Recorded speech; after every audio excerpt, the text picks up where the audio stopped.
The Mr. Goldenfold currently living in dimension C-131 is originally from dimension J19ζ7, and I believe Bill Cipher is responsible.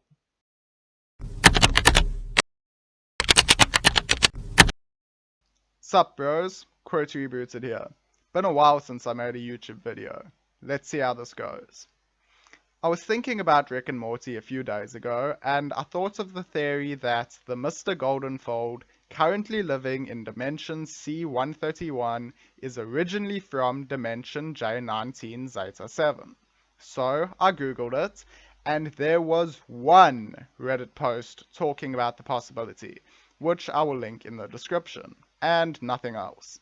But it was more like the person who wrote the theory kind of just noticed the obvious signs and said, there's something here, maybe Goldenfold invented interdimensional travel, and didn't really explain or look into it any further.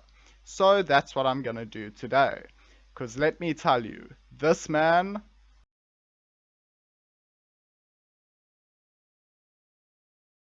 is nowhere near smart enough to invent portal tech.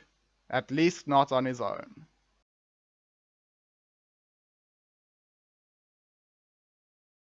I'm going to explain this theory properly. So for all you impatient people, here are the timestamps. First, I'll explain some necessary information about dimension C-137 and dimension C-131. Then I'll cover what we know about dimension J19ζ7. Then I'll talk about the two variations of Goldenfold we have definitely seen, C-137 and C-131. Then I'll identify the ideal moment for Goldenfold C-131 to have been swapped out with Goldenfold J19ζ7. Then I'll talk about Goldenfold's strange change in behavior that led me to believe that he's J19ζ7 and has actually replaced C-131. Then I'll talk about why being one of Dr. Wong's patients makes it more likely that Goldenfold's not from dimension C-131.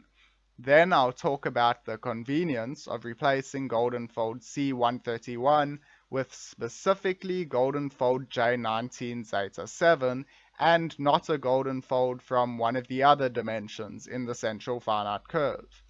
Then I'll identify some possible culprits for the swap and explain why they probably wouldn't do something like that.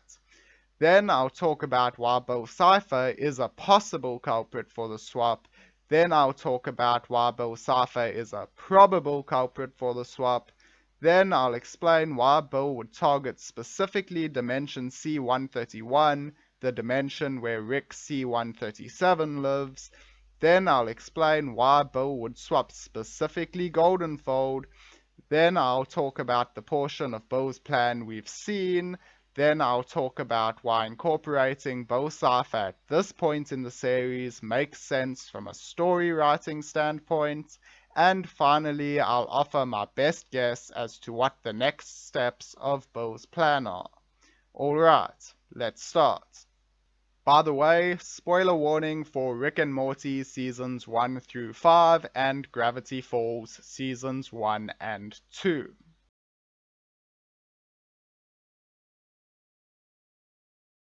For most of Season 1, Rick C-137 and Morty C-137 are living in Dimension C-137. In the episode Rick Potion number 9, Rick accidentally turns everyone in Dimension C-137, including Goldenfold C-137, into Cronenbergs.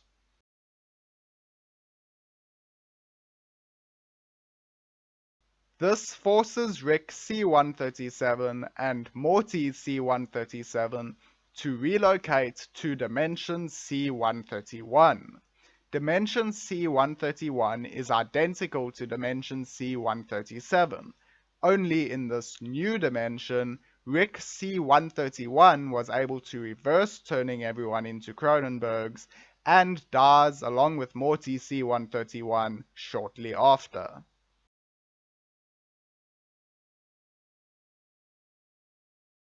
Dimension J19ζ7 is the dimension best known for people who eat poop.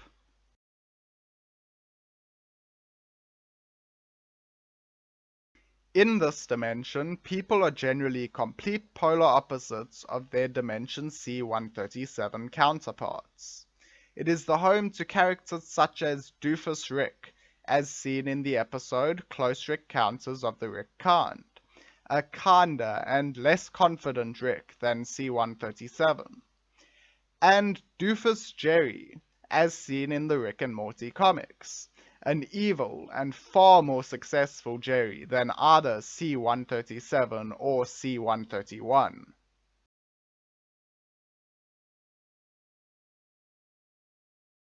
In the episode Lawnmower Dog, we see that Goldenfold C-137 has dreams about normal food.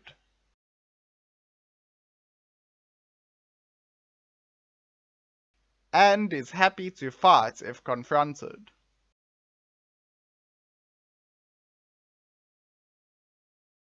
In the episode The Rick Shank Redemption, we see that Goldenfold C-131 is eager to leave the sewer he has been hiding from the Galactic Federation in, and even appears to be the leader of a resistance against them.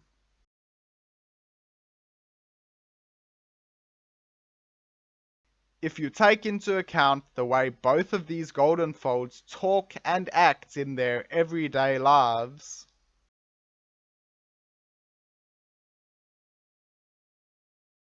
it's pretty clear that Goldenfolds on this side of the central finite curve tend to have personalities that are very, come at me, bro.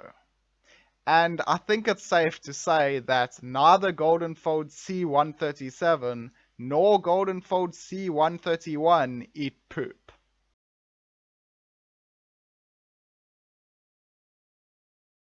The last episode in which Goldenfold C-131 is seen behaving normally is Season 3, Episode 1, The Rick Shank Redemption.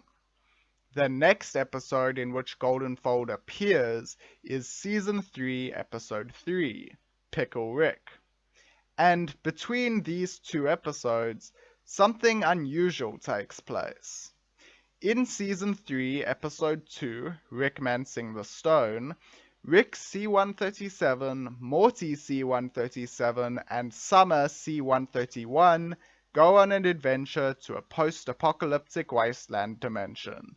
And once their adventure is over, they stay for an additional 3 weeks.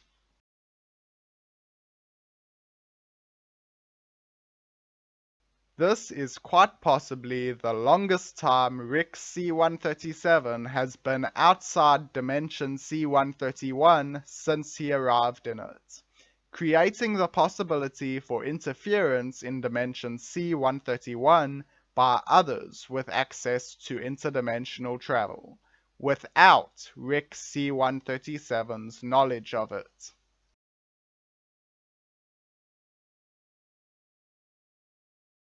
Here's where things get weird. In the episode Pickle Rick, we see Goldenfold in Dimension C-131 again, only this time he's different. In this episode, the C-131 Smith family meet Goldenfold outside Dr. Wong's office on their way to family therapy. After noticing that the C-131 Smith family disapproves of his dialogue about eating poop, he immediately withdraws.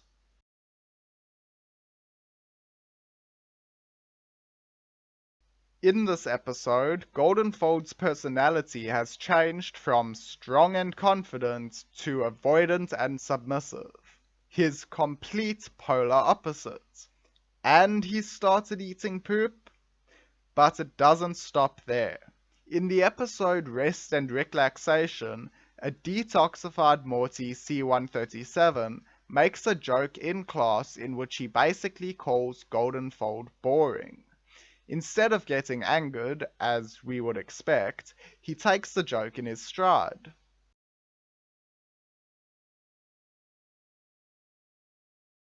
In the episode The Vat of Acid episode, Morty C-137 pantsers Goldenfold.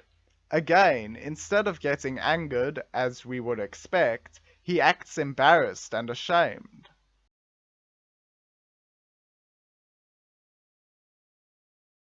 This Goldenfold cannot be C-131. The fact that he has started eating poop hints at him being J19ζ7, but the changes in his personality basically confirm it.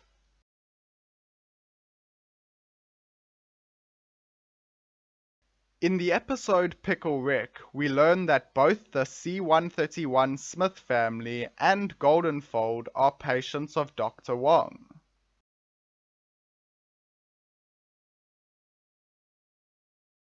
We are not aware of any others.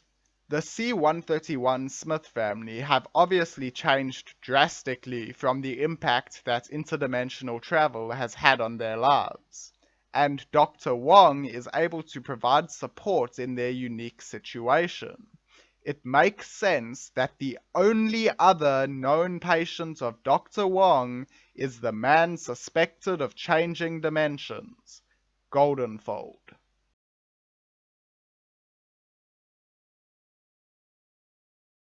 Hopefully by this point we can recognize that this new Goldenfold we are seeing is not C-131. And sure, his profile fits that of J19ζ7, but surely a Rick would notice if his Morty's math teacher went missing from his dimension? Right? Wrong. In the episode Close Encounters of the Rick Kind, we learn that Doofus Rick, aka Rick J19ζ7, never had any children.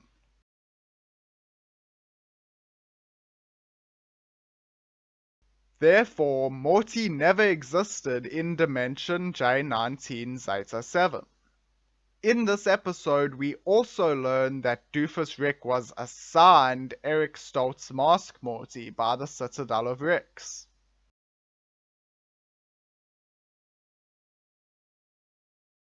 But without a family, it's doubtful this Morty even attends school, let alone the possibility of him having Goldenfold J19ζ7 as a math teacher. So, in dimension J19ζ7, Goldenfold J19ζ7 has no relation to Rick J19ζ7 whatsoever. Of all the dimensions for a Goldenfold to go missing from, and out of all the Ricks that would notice, Doofus Rick is the least likely to.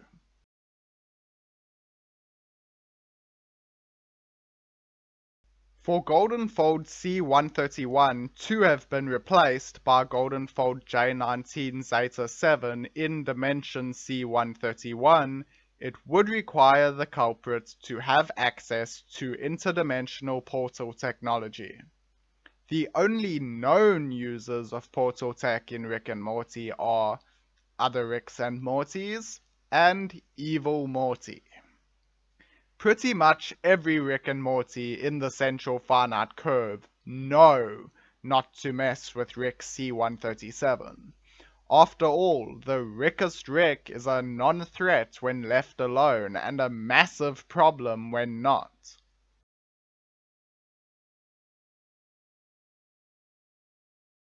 I don't think any of these Ricks and Mortys are crazy or stupid enough to interfere with Rick C-137's dimension. Except for maybe Evil Morty. Although, from the way we've seen Evil Morty operate in the past, we can see he likes to plan logical and intricate traps for Rick C-137 to stumble into.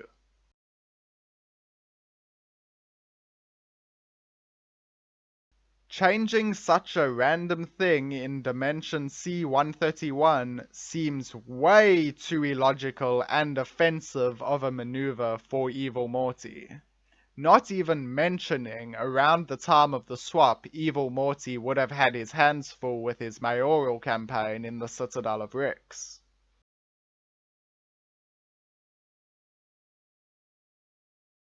If none of the Ricks or Mortys in the central finite curve, including Evil Morty, are responsible for the swap, who is? There is one other being in the Rick and Morty multiverse with the knowledge to create portal tech. Bill Cipher. For those of you who don't know, the multiverse in which Rick and Morty takes place is the same multiverse in which the show Gravity Falls takes place. 100% confirmed. Here's the quick version. In the Gravity Falls episode, Society of the Blind Eye, Stan opens a universe portal and his pen, notepad, and coffee mug get sucked in.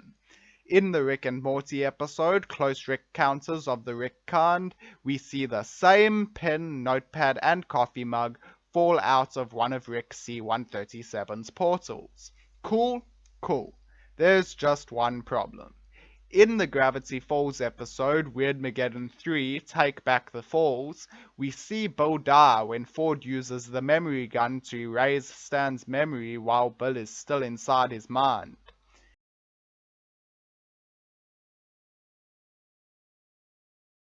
Except, before Bill dies, he summons a kind of ancient power that will revive him one day.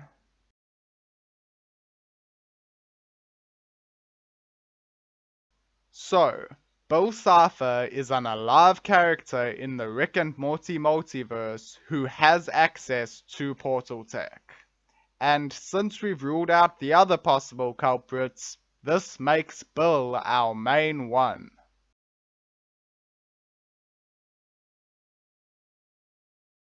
In the official real-life canon book, Gravity Falls Journal 3, there's a page with a wanted poster of Ford. On this page, Bill has written an encoded message that reads, "Rick was here," indicating that Bill knows about at least one Rick. This immediately gives him a motive to be targeting a Rick. In the Gravity Falls episode, Weirdmageddon 3, Take Back the Falls, Bill explains how he destroyed his entire dimension and how he wanted to do the same to Ford's dimension.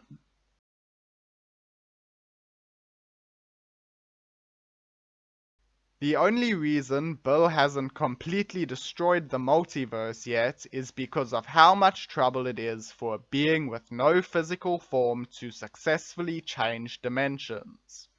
But, with access to portal tech as advanced as Rick's, the process would be made infinitely easier than what we saw in Gravity Falls.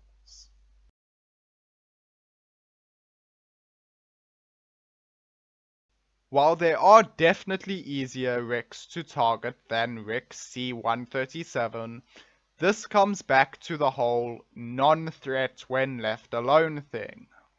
Bill is a massive threat to the entire multiverse. So, even if he started with a dimension that C-137 didn't care about, C-137 would learn about this and be obliged to go stop Bill before he was able to destroy dimension C-131. It would give Bill a massive advantage for his first move to target Rick C-137, because it gets his biggest threat out of the way early on. In addition, Rick C-137 views himself as so powerful that he can do just about whatever he wants without having to worry about the consequences. It is quite plausible that during Rick C-137's adventures, he at some point encountered Bill and made an enemy of him without knowing or caring.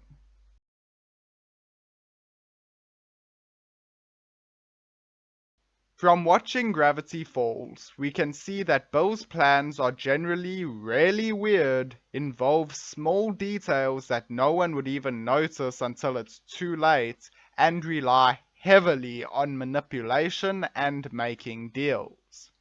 I'm sure we can all agree that switching Goldenfold C-131 with Goldenfold J19ζ7 is really weird and evidently a detail that no one would notice. But why switch specifically Goldenfold? What possible benefit could that give Bill? For the answer to this, we need to look into Rick C-137's weaknesses, specifically his irrational attachments. Rick C-137 might be too smart for Bill's tricks, but Morty C-137? Now that's a different story. Assuming Bill were able to either capture Morty C-137 or even manipulate him into assisting with his plans, Rick C-137 would have a much more challenging time trying to beat him. And who is someone with easy access to Morty C-137 that Rick couldn't care less about? Goldenfold.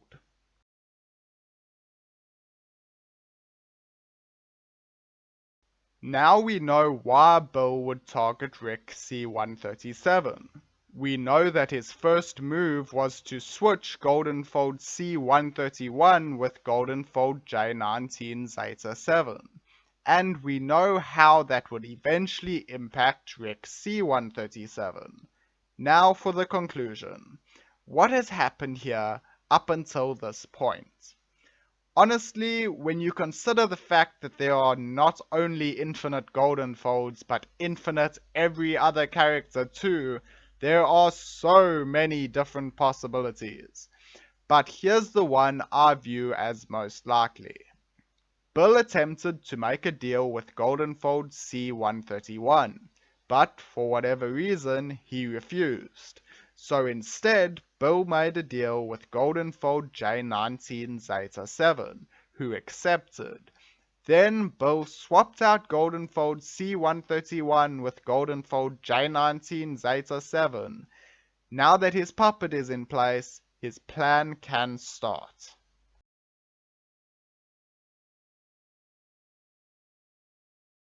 This theory makes a lot of sense. But why would the writers of Rick and Morty introduce Bill Cipher now?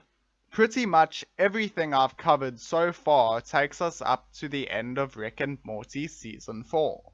And if I had thought of this theory before Season 5 came out, I wouldn't have seen much of a benefit to including Bill Cipher. However, at the end of Season 5, something happened that makes this a lot more likely. So far in the series, the main villain has been Evil Morty. In the episode Rick and Morty Jack, Evil Morty successfully scans Rick C-137's brain.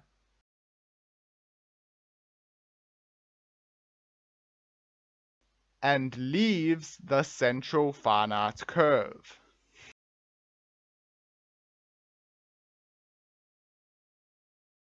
Evil Morty now no longer needs anything from Rick C-137, and is the furthest away from Rick C-137 and Morty C-137 he has ever been. We know from the episode Never Ricking Morty that Rick C-137 and Morty C-137's final battle will most likely be against Evil Morty and his army.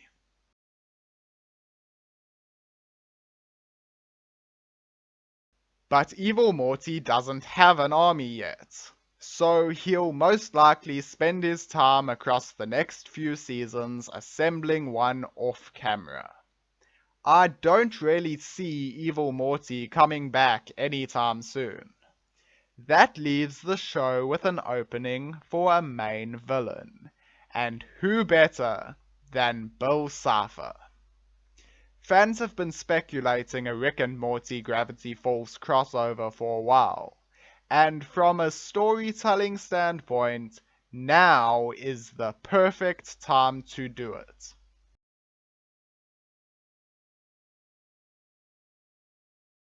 What's Bill's next move, and what can we expect from the next season of the show? Haha, your guess is as good as mine. But if you want me to guess, sure, I'll guess. I find it likely that the deal Bill made with Goldenfold J19ζ7 allows him to take control of Goldenfold J19ζ7's body whenever he wants. I think Bill recognizes that as stupid as Morty C-137 is, he's not going to make a deal with a magic Dorito. But someone as harmless as Goldenfold would surely not be plotting anything evil, so Morty C-137 may end up getting manipulated into making a deal with him. At that point, Bill will take control of Morty C-137's body, steal Rick C-137's portal gun, and use it to unleash Weirdmageddon on Dimension C-131. By the time Rick C-137 realizes what's going on, Morty C-137 will be Bill's hostage, and demons will be pouring in to Dimension C-131. I really hope Rick C-137 keeps some unicorn hair handy.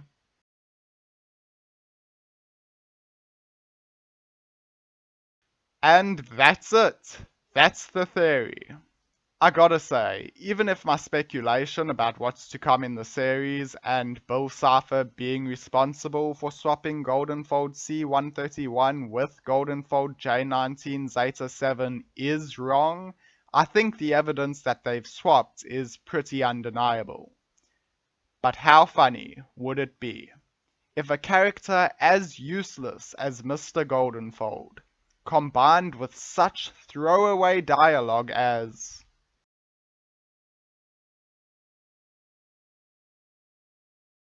is actually our first hint at the new main villain of the series, and one of the most exciting TV show crossovers ever. I think it would be a very Rick and Morty move. Anyway, let me know your thoughts on all the information and speculation I've presented in this video down in the comments. Do you think Goldenfold J19ζ7 swapped places with Goldenfold C-131? Do you think Bill Cipher is responsible for this? Or am I just massively overthinking the situation? And, most importantly, would you want this theory to be true? I'll do my best to reply to all the comments. We can try get a proper discussion going. Please leave a like on this video if you enjoyed it. It took me a really long time to make. If enough people like this content, maybe I'll do more videos like this in the future, so subbing might also be a good idea. If not for any other reason than to come back and laugh in my face if this gets proven wrong. Quoty Rebooted, out.